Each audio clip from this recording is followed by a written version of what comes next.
Novi Puspadewi, calon guru penggerak angkatan 9 dari Kota Bogor.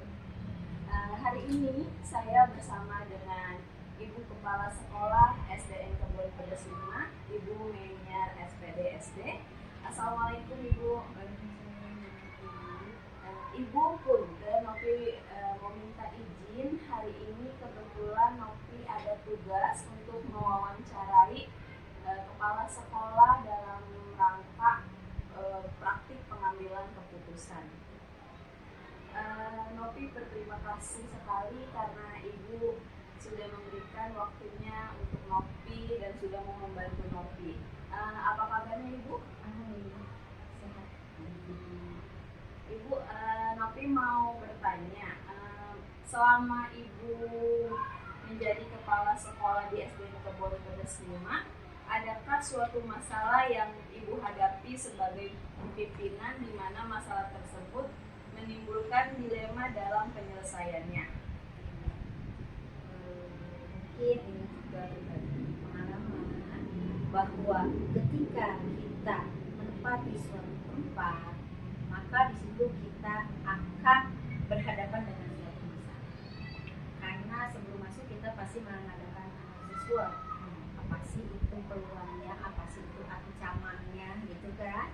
Atau yang kita kenal dengan kekuatan, kelemahan, peluang dan ancaman. Memang di situ kita mencari apa masalahnya, sehingga kita bisa memperbaiki hal-hal yang menguntungkan itu dan kita bisa meneruskan kekuatan yang mencapai di situ. Dan selama di Kebon Pedes 5 ini, setelah Ibu mengamati, memang banyak sekali masalah kasus baik antara ibu kita dengan orang tua dengan peserta didik, tapi alhamdulillah berkat kerjasama kita semua beberapa masalah sudah kita bisa atasi. Mungkin yang sekarang sedang ini Bu agak bagaimana dengan peraturan mengenai jam pembelajaran di kurikulum kita, di mana sebetulnya dengan kurikulum Merdeka ini waktu yang dipergunakan untuk belajar itu semakin banyak, sedangkan kita dengan 24 rombel, 10 ruangan dan 5 hari kerja itu merasa menjadi suatu beban. Bagi ibu ini suatu masalah, bagaimana cara mengatasinya dan sebagainya itu masih dalam pemikiran. Untuk saat ini, dari masalah yang tadi Ibu sudah sampaikan bahwa kurangnya jam pelajaran dikarenakan memang ruang kelasnya juga yang belum tersedia secara cukup ya Bu ya. Keputusan yang Ibu ambil untuk sementara saat ini itu seperti apa ya Bu? Karena kita ini sekolah kita kompleks, maka kita harus bisa dulu berkomunikasi dengan tetangga. Sebetulnya kan kita 5 hari kerja ya. Dengan 5 hari kerja bagi guru itu tidak masalah. Seminggu 40 jam bisa. Kita dari jam 7 pulang jam 3 udah pas. Tapi yang kita pikirkan itu adalah hak siswa. Dimana dengan 5 hari kerja itu hak siswa untuk memperoleh pembelajaran pasti dipersempit. Nah, niat Ibu sebetulnya kita sudah mau 6 hari kerja, tapi ketika Ibu tanya tetangga sebelah, ternyata dia 5 hari kerja.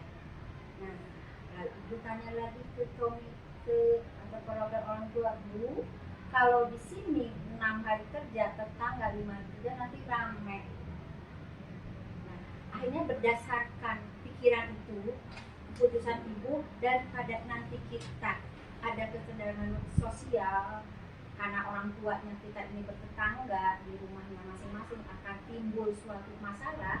Nah, untuk meredanya, maka Ibu mengambil keputusan kita bermusyawarah dengan termasuk komplek ya, akhirnya diambil 5 hari kerja dengan minimal kekurangan siswa itu mendisiplinkan guru, lalu mengisi waktu-waktu luang untuk memberikan kekurangan jam belajarnya kepada siswa, terutama siswa yang belum bisa setara dengan teman-teman kelasnya. Baik Bu, solusinya sangat solutif sekali ya Bu ya. Memang dengan banyak pertimbangan ya Bu dalam mengambil keputusan. Lalu mohon maaf Ibu, kebetulan dalam program guru penggerak ini Novi sedang belajar tentang bagaimana mengambil sebuah keputusan. Nah, dalam pengambilan sebuah keputusan itu ada 2 situasi yang melatar belakanginya, yaitu dilema etika dan menunjukkan moral. Nah, dilema etika itu di mana situasi kebenaran dan melawan kebenaran. Jadi dua-duanya sama benar, tapi harus memilih salah satu. Nah, sedangkan menunjukkan moral itu kebenaran melawan kesalahan. Nah, jadi kesalahan itu sesuatu yang sebenarnya kita sudah tahu melanggar hukum, tapi pilihannya antara melanggar hukum atau tidak seperti itu. Nah, menurut Ibu apakah kasus yang tadi sudah disebutkan itu apakah dilema etika atau menunjukkan moral? Kalau dilihat dari kita tadi bersosialisasi, lalu kita bersosialisasi dengan sesama lembaga sekolah, kita misalnya dengan sekolah sebelah, lalu bersosialisasi juga kita dengan para orang tua, para komite, berarti di situ kita juga menitik beratkan kepada rasa saling hormat. Buatnya mungkin keputusan itu juga Ibu ambil kan agar semuanya aman, nyaman, tidak timbul kerusuhan. Bisa kalau kita ambil tetap kita egois 6 hari, walaupun itu benar, gitu kan? Ini 6 hari loh, tapi akan menimbulkan gejolak yang tidak baik bagi sekolah kita. Maka Ibu ambil tadi terlebih dulu kita itu seperti ini. Kalau menurut Ibu, karena Ibu berasa berpikirnya ini kan etika, gitu. Kita saling menghargai, saling menghormati. Kita juga bertanya kepada komite, kita juga bertanya kepada sesepuh di sini, seperti apa lingkungan sekolah di sini. Bahwa begini, nah akhirnya Ibu pikir etika lah, gitu kita karena saling agak menghargai ya. Lalu Ibu punten, ketika Ibu mengambil sebuah keputusan sebagai pemimpin sekolah, kira-kira apakah ada langkah-langkah yang Ibu lakukan sebelumnya ataukah langsung mengambil keputusan begitu saja? Dilihat dari masalahnya itu. Kalau melihat dari masalah yang itu yang minta 5 hari kerja, itu Ibu berpikir dulu kakaknya itu seperti ini loh, gitu kan. Kalau kita 5 hari kerja begini, kalau kita 6 hari kerja seperti ini. Lalu mungkin baca-baca informasi, ada nggak sekolah yang kasus yang sama seperti kita, apa sih dia solusinya. Jadi Ibu cari-cari lagi informasi juga ke tetangga kita, ke sebelah. Ibu diskusi dulu, tidak sebaiknya seperti ini apa tidak, karena beliau lebih lama dari Ibu, berarti sudah mengenal. Nah itu berarti faktanya dulu Ibu cari informasi dulu, lalu Ibu bilang kalau Ibu kekeh gitu loh, Ibu 6 hari loh, dapatnya apa gitu. Ibu pikirkan kalau Ibu ikut 5 hari pasti ini juga ada dampaknya, dan semua dampak itu pasti ada negatif dan positifnya. Ibu hanya tinggal menimbang lebih besar negatifnya atau lebih besar positifnya kalau Ibu ngambil keputusan itu. Selain itu Ibu juga kan punya tim yang di sini yang mungkin mereka sudah sering sibuk kok nggak tahu apa-apa ya, selalu bertanya. Sebetulnya Ibu dalam diri Ibu mengatakan selalu berbisik bahwa kita tidak sempurna, apalagi kita yang baru. Jabatan bukan segala-galanya, karena ada hal-hal yang memang harus kita bertanya kepada tim kita. Nah ibu selalu mencari resolusinya itu dari mereka, dari teman-teman ibu di tempat di Pondok 5 ini yang sudah sadar. Ini seperti apa? Kalau kira-kira begini hasilnya apa? Gitu. Selain itu baru kalau ibu begini dievaluasi. Ibu mengevaluasi, oh jangan mau kerja. Apa sih dampaknya terutama untuk ibu juga? Nah, oh ternyata memang dalam evaluasi itu selalu ada dampak, tapi masih bisa loh kita meminimalis itu dampak yang kayak gitu kita bisa lah gitu. Nah setelah kita melihat ini kita makanya kita akan merekomendasikan evaluasi berarti udah deh kali ini kita masih kita rekomendasikan. Yuk kita rapatkan, kita ambil kesepakatan bersama bahwa kita ambil 5 hari kerja dengan konsekuensinya tanggung jawab ibu bapak guru harus lebih ditingkatkan lagi. Seolah-olah yang hari Sabtu itu kita ganti dengan 5 hari kerja itu, jadi jangan membuang-buang waktu untuk meninggalkan. Berarti itu dia ya langkah-langkah tadi yang ibu ambil ketika mengambil keputusan. Lalu Bu, apakah ada hal-hal yang ibu anggap efektif dalam pengambilan keputusan? Di mana kadang-kadang kita memang harus memang cepat loh gitu.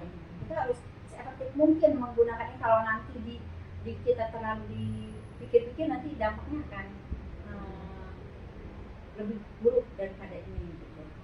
Biasanya ibu selalu kalau ini ibu akan ini memang salah gitu, harus ditindak langsung gitu. Tapi ini memang harus perlu dipikirkan loh, karena kalau sekarang saya berbicara seperti ini, apalagi kalau sudah emosi pasti akan ada dampak yang kurang baik. Jadi kalau ini biasanya mengambil keputusan yang efektif itu yang dilihat dari masalahnya dulu ya. Jadi ada yang harus memang saat itu juga ibu ambil keputusan, ada yang memang harus kita pikirkan, kita diskusikan dengan mereka. Jadi tergantung masalahnya. Lalu ibu waktu juga ingin bertanya, apakah selama ini ketika ibu jadi pimpinan sekolah kan di SDN Pondok Pedes ini, apakah ada tantangan tersendiri bagi ibu dalam pengambilan keputusan? Karena masalahnya juga memang baru bagi tantangannya untuk mengambil keputusan satu kadang mungkin sudah ada rasa lelah gitu ya. Terus kedua ibu kadang-kadang suka begini, mereka sudah dewasa gitu. Saya ketika mengambil keputusan harus seperti menghadapi orang dewasa. Kenyataannya, walaupun kenyataannya kita tidak bisa menyamakan usia dengan dewasa. Kadang yang lebih muda bisa menjadi berpikir dewasa. Gitu. Mungkin itu tantangannya bagi ibu.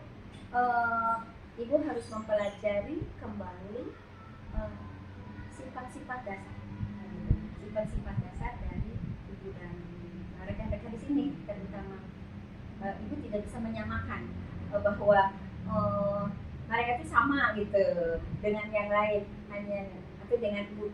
Kalau hanya melihat begini saja sudah ada rasa oh iya, atau sudah ada rasa menanamkan rasa malu untuk berbuat kurang baik itu agak masih sulit menanamkan kepada teman-teman. Itu tantangan yang bagi ini seperti apa sih saya harus menghadapi ini gitu. Jadi mungkin lebih ke sifat apa ya, mungkin itu terlalu lemah ya, karena ibu merasa tidak pantas kayaknya kalau ibu berbicara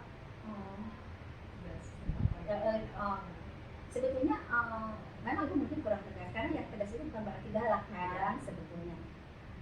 tapi ibu sudah memberi contoh, ibu sudah memberi ini gitu, ternyata mereka kita belum bisa dengan seperti itu.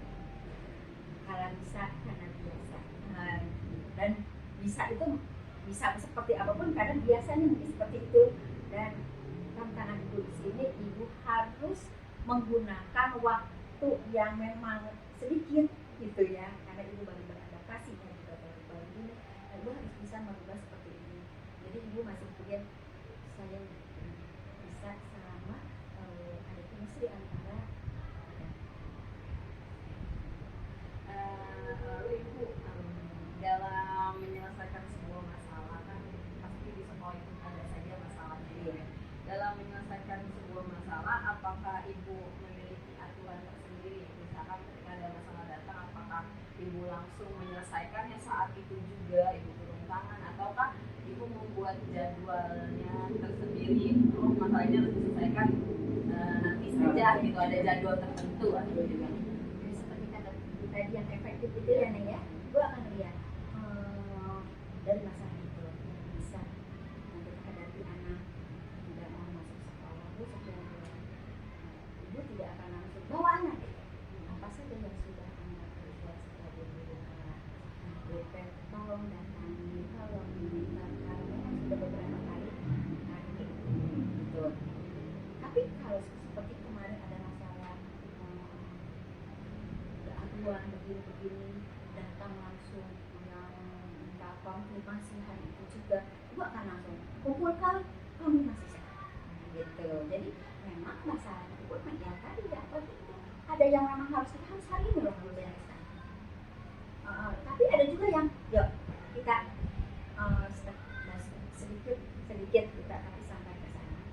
Mungkin kalau yang kata-kata sih ibu mah lama gitu, padahal memang harus yang ada yang harus lama, ada yang memang harus saat itu lah begitu, tergantung urgensinya ya bu ya.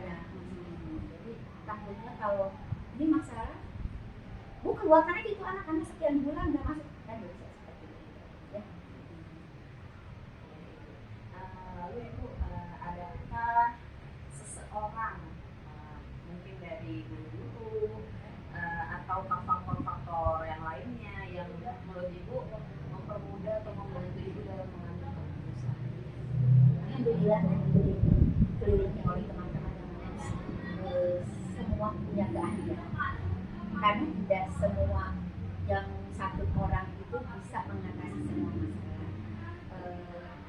Kenapa dalam suatu organisasi harus dibentuk si A seksi ini, si B seksi ini, nah atau kalau tanpa pernah harus gitu, jadi jangan kita meminta bantuan kepada orang yang memang bukan ahli. Nah ibu di sini dari kurang lebih 30 itu ibu selalu meminta solusi tergantung kepada masalahnya. Kalau itu masalahnya ruangannya bocor melulu harus pasti ibu minta tolong solusinya kepada penjaga. Tapi kalau untuk masalah tentang orang tua atau tanpa ada lingkungan pasti ibu minta tolong kepada si humas. Oh kalau ini tentang kedinasan, ini tentang tenaga kerjaannya, pasti ibu minta tolong. Jadi ibu selalu meminta masukan, meminta bantuan kepada rekan-rekan ibu yang memang mempunyai keahlian yang berbeda. Jadi memang orang-orang di sekitar kita sangat membantu Iya. dalam hal mengambil keputusan. Jadi komunikasinya pun harus terjalin dengan baik ya. Tapi satu nih, jangan sampai kita terpengaruh gitu. Keputusan kita, ibu maksudnya terpengaruhnya subjektivitas gitu. Karena ada kan keputusan itu ada yang berdasarkan subjektivitas, ada yang memang objektivitas, memang ini memang seperti ini gitu. Jadi jangan, kalau musuh mah walaupun dia benar pasti salah, tapi kalau temannya walaupun dia salah pasti benar, itu hati-hati ya kan. Orang mengingat jahatnya kita gitu, si ibu mah begitu, tapi sebetulnya apa yang kita lakukan ini melakukan. Dan juga mungkin tidak seumpama yang lain, tapi biarkan saja karena kita memang punya musuh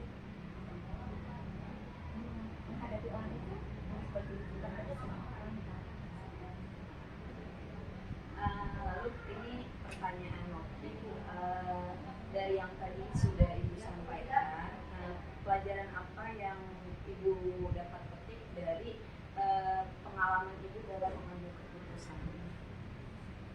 Satu, ketika ibu mengambil keputusan, ibu memang selalu mendahulukan hati. Dan kadang-kadang hati ini bertentangan dengan logika kita. Juga tidak semua orang akan hati kita harus yang tadi itu kan Itu pengalaman. ya. Nah, pengalaman ibu mungkin ketika salah mengambil keputusan karena percaya kepada orang yang mengira kita baik dan kita tidak percaya. Jadi bukan keputusan yang salah, mungkin pilihan kita yang salah memilih orang yang tidak tepat. Yang tadi kata ibu selalu memilih orang yang memilih itu, dia tuh memang pantas selalu di sini. Lalu ternyata pernah juga kita salah curhat kepada seseorang yang ternyata malahan sampainya ya itu yang tadinya itu udah jadi porok gitu. Jadi ada diskriminasi. Mungkin pengalaman yang itu bisa juga berlakukan apa yang dalam keputusan itu memang harus kita Terakhir ini ibu, kira-kira satu pesan untuk Novi ataupun guru-guru yang lain yang mungkin sedang berproses yang nantinya kita menjadi mungkin pemimpin di sekolah atau di kelas, pemimpin yang baik itu seperti apa sih Bu? Pesan dari ibu, kita tuh harus jadi pemimpin yang seperti apa sih Bu? mungkin ibu pun itu tidak tahu karena ibu juga belum apakah ibu itu pemimpin baik atau tidak gitu ya, dan apa yang ibu lakukan itu benar atau salah, karena kadang yang menilai kita itu orang lain bukan diri kita, tapi hanya mungkin pesan ibu yang terutama tapi sebelum kita mengambil keputusan kita introspeksi dulu pada diri kita. Seandainya keputusan itu atau kejadian itu ada pada diri kita, lalu keputusan yang kita peroleh itu apa yang akan kita rasakan? Tidak hanya dampak hari ini, tapi juga dampak di masa depan. Apalagi kalau kita sampai mengingat dampak terhadap hari ini. Jadi kita hidup bukan untuk hari ini. Jadi keputusan yang kita ucapkan bukan hari untuk hari ini saja, tapi keputusan kita adalah untuk masa depan kita. Jadi mungkin itu saja. Jadi jangan merasa ini kan memang sesuatu peraturannya memang salah, ini anak harus dikeluarkan ini, tanpa kita mengetahui sebab akibat itu benar. Jadi itu pelajari dulu faktanya, pelajari dulu dampak positif negatifnya apa, lalu komunikasikan dengan yang lain karena apa dengan teman-teman, sampai akhirnya keputusan yang kita ambil itu tidak sampai berdampak negatif yang mencemarkan orang, lalu membuat susah orang itu seumur umur, membuat dendam kepada diri kita, tapi kita menjadi kepada sekitar menjadi saya menjadi pemimpin tidak tertuju orang gitu. Terserah orang mau mengatakan saya seperti apa, itu nggak tahu apa-apa, nggak bisa apa-apa. Tapi apa yang kita putuskan ini adalah untuk kebaikan dan pasti yang akan dipertanggungjawabkan dengan orang. Jadi hati-hati ketika kita jangan terlalu kan mungkin ya terlalu kepada ini mau kata-kata seperti ini. Karena yang kita hadapi adalah diri kita. Lain lagi kalau mungkin kalau polisi mau maling ya maling gitu. Tapi yang kita hadapi ini Bu berbicara di dunia pendidikan. Anak itu tidak untuk dikatakan bodoh, tapi untuk dikatakan kamu pasti bisa di masa depan. Kamu bagaikan pohon yang harus betul-betul sekarang gak apa-apa bubuhan daunnya merandas gak apa-apa, tapi tumbuh lagi pucuk-pucuk lagi gitu. Jadi beda keputusan yang dikatakan mungkin di dunia pendidikan mungkin ini ibu hanya berbagi yang selama ini ibu tuh seperti itu yang masukan dari orang ibu itu lembek apa ya, nggak tegas gitu. Walaupun nanti kita akan berpikir ketika kita akan tidur, jadi bukan kita itu plan, tapi memang setiap keputusan harus kita pelan, kita buang lagi, kalau bisa kita telan dulu lagi lah, ke apa-apa salah hari ini diubah, tapi tidak salah kita. Terima kasih Ibu atas pesan-pesannya, dan terima kasih juga sudah mau meluangkan waktu untuk Novi bisa wawancara terhadap Ibu. Bisa juga ya mohon maaf kalau misalnya apa yang ibu berikan, apa yang ibu jawab tidak sesuai mungkin dengan sekarang yang apapun merdeka atau apa, mohon maaf, anda untuk bersama dan kita sama-sama masih sedang belajar, karena belajar itu sepanjang hal ya seperti ibu sudah bentar kita sendiri itu akan terus belajar walaupun yang berikutnya nanti berbeda. Selamat sukses Bu Novi, ya, ibu yakin Bu Novi bisa dengan segala sesuatu yang diharapkan itu. Terima kasih Ibu. Ya, sekian dari kami. Telah selesailah wawancara dengan kepala sekolah. Mohon izin pamit. Wassalamualaikum warahmatullahi wabarakatuh.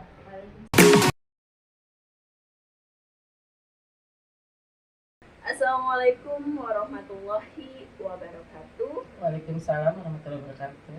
Perkenalkan, nama saya Ade Novi Puspadewi, calon guru penggerak angkatan 9 dari Kota Bogor.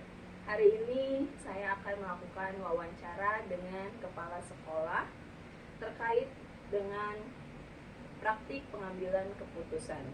Di samping saya sudah ada Ibu Kepala Sekolah dari SDN Kedung Waringin 01 Kabupaten Bekasi, Ibu Farida SPD. Assalamualaikum Ibu. Waalaikumsalam. Ibu, bagaimana kabarnya Ibu? Baik, alhamdulillah. Ibu, terima kasih banyak sudah mau meluangkan waktu untuk diwawancara oleh saya. Ya. Ibu, saya kebetulan ada tugas dari guru pendidikan guru penggerak untuk mewawancarai kepala sekolah. Saya akan sedikit mengajukan pertanyaan terkait dengan pengambilan keputusan. Ibu, selama Ibu menjadi kepala sekolah di SDN Kedung Waringin 01, adakah suatu masalah yang Ibu hadapi sebagai pimpinan di mana masalah tersebut menimbulkan dilema etika dalam penyelesaiannya? Untuk selama ini Ibu jadi kepala sekolah, yang mungkin ada saja sih masalah yang Ibu hadapi ya, terutama untuk mengambil keputusannya itu bagaimana gitu ya.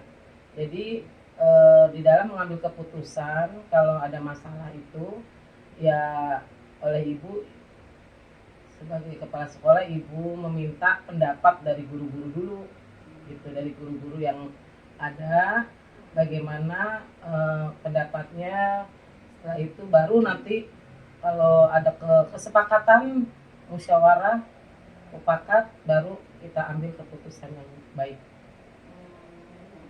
Lalu kasus yang seperti apa sih, masalah yang seperti apa yang pernah muncul di SDN Kedung Waringin 01? Ya, untuk sekarang ini masalahnya ada seorang guru ya di SD Ibu yang baru diangkat jadi P3K.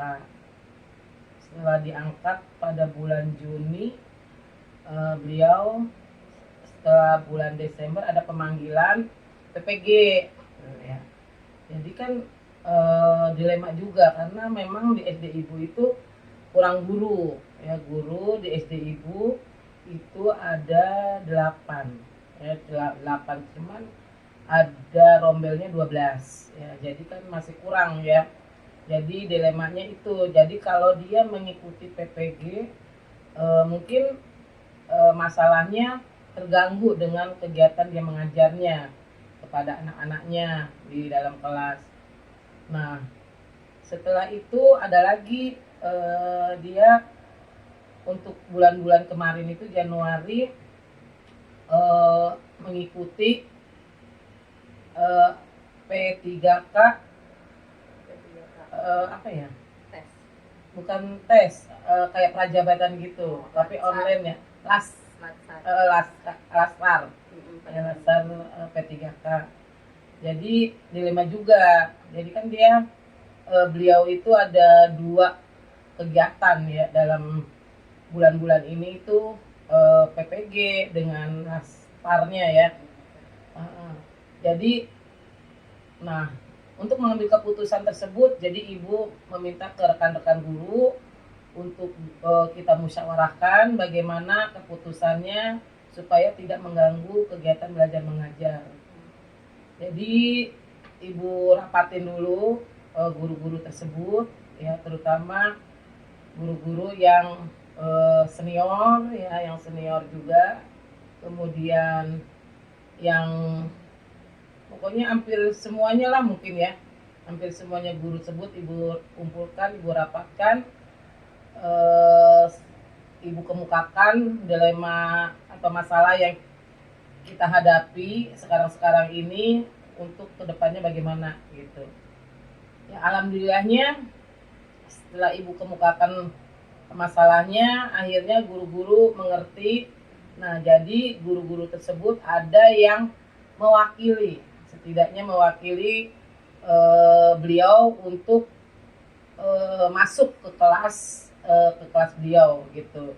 Karena memang ada guru yang mengajarnya cuman sampai jam 10 gitu, jam 10 karena mungkin kelas rendah ya, jadi kelas rendah ada 2 rombel, kebenaran 2 rombel tersebut guru tersebut bisa bergantian gitu. Jadi yang pagi dia bagian pagi untuk memenuhi kebutuhan mengajarnya di kelas 4.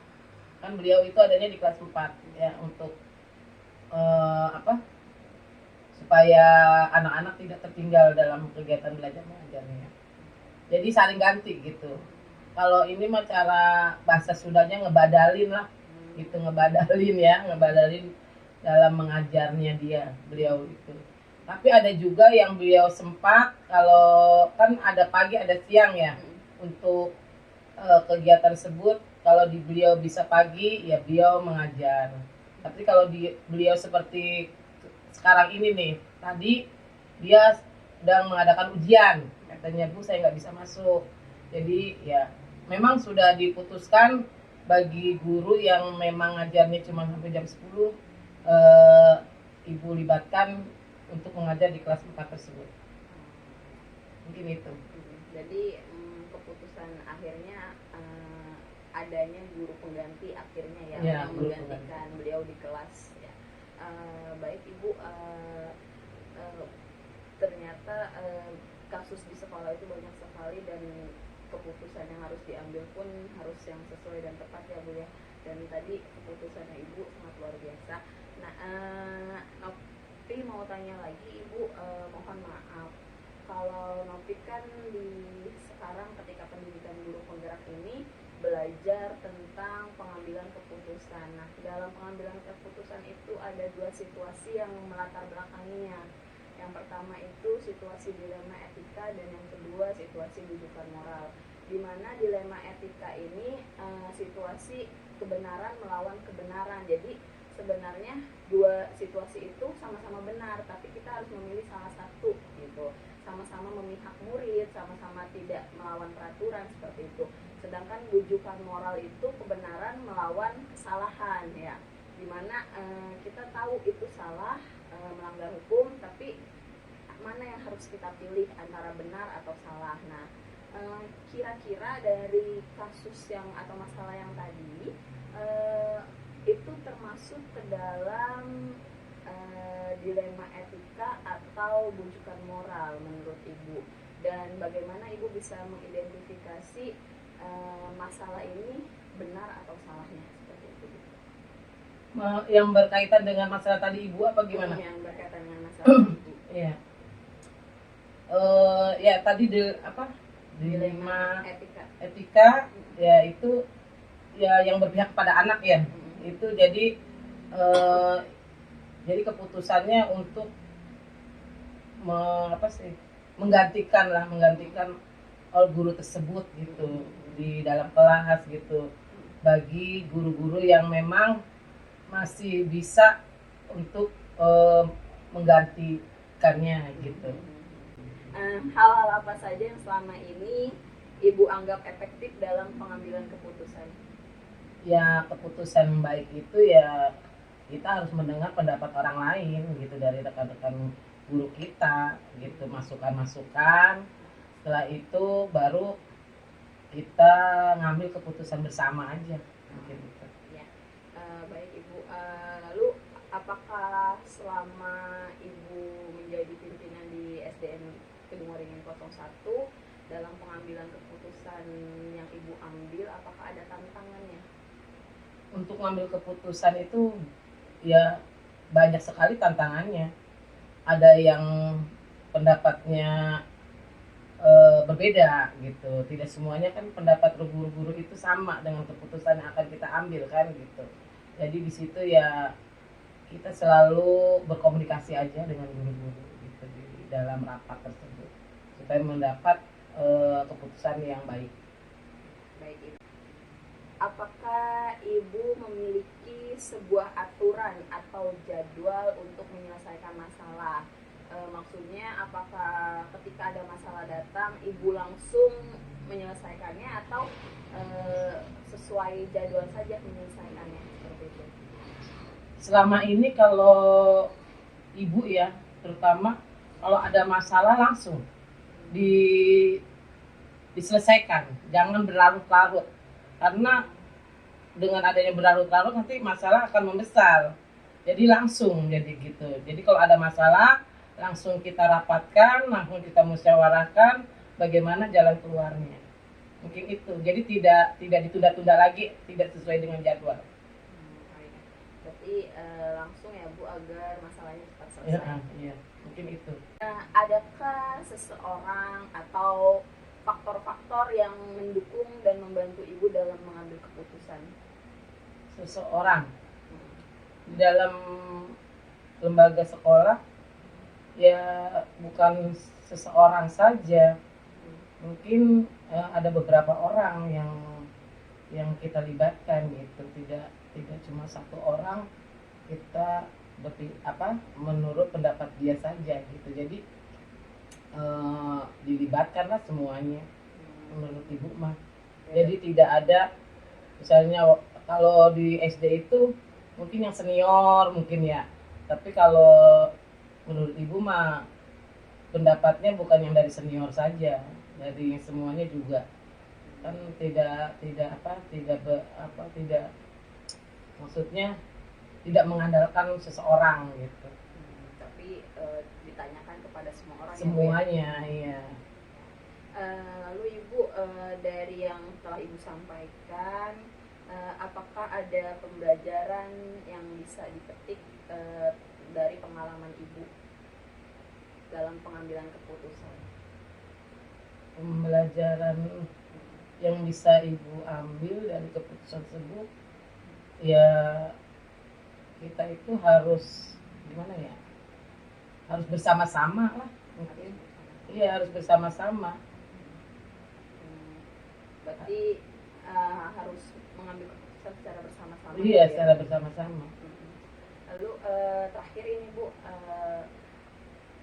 apakah ada pesan gitu untuk Nopi maupun guru-guru yang lain yang sedang dalam proses menjadi seorang calon pemimpin nantinya? Ada pesan-pesannya yang ingin Ibu sampaikan kepada guru-guru yang lain? Bagaimana sih pemimpin itu harusnya seperti apa? Ya, pesan Ibu untuk guru-guru penggerak nih ya, yang nantinya akan menjadi pimpinan di suatu lembaga, ya pesannya untuk menjadi seorang pimpinan itu harus bijaksana, ya. Harus bijaksana, harus mengerti keadaan guru-guru yang ada di sekolah tersebut, ya. Terus banyak-banyak musyawarah dengan guru-guru, harus komunikasi aja dengan guru-guru itu, ya, harus banyak-banyak komunikasi gitu, dan selalu menjaga kekeluargaan, mungkin itu ya, Ya, Ibu. di antaranya itu. Terima kasih banyak Ibu. Mudah-mudahan semua yang kita laksanakan hari ini bermanfaat bagi saya, terutama pribadi. Semoga saya bisa belajar dari pengalaman-pengalaman Ibu dalam pengambilan keputusan. Sekian dari kami. Wassalamualaikum warahmatullahi wabarakatuh. Waalaikumsalam warahmatullahi wabarakatuh. Ya, Ibu terima kasih.